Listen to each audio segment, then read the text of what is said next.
আজ 22শে শ্রাবণ। আমরা প্রত্যেকে জানি আজকের দিনটি সম্বন্ধে। বিশ্বের যেখানে যত বাঙালি আছে আমরা সবাই জানি আজকের 22শে শ্রাবণে আমাদের জীবনে কী হয়েছিল। আজকে আমাদের বিশ্বকবি, প্রাণের কবি, মনের কবি, আমাদের ঘরের কবি, উনি আমাদের ছেড়ে দেহটা ত্যাগ করেছিলেন, কিন্তু উনি আমাদের ছেড়ে যাননি।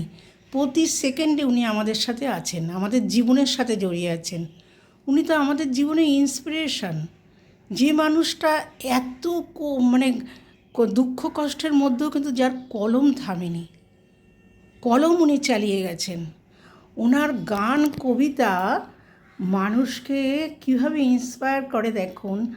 আমি যদি মনে করি একটা গানকে প্রেমের লাইন দিয়ে ভাবা যাবে, প্রকৃতি পর্যায়ে ভাবা যাবে, আবার যদি আমি ভাবি এটা পূজা পর্যায়ে ভাবা যাবে, আবার আমার নিজের জীবনের সাথেও ভাবা যাবে। কলম কীভাবে ওনাকে বাঁচিয়ে রেখেছিল শেষ দিন পর্যন্ত।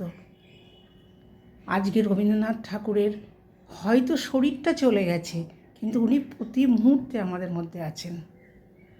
22শে শ্রাবণে আমি আমার শতকোটি প্রণাম, সহস্র প্রণাম জানাই এই কবিকে। রাখি, হ্যাঁ।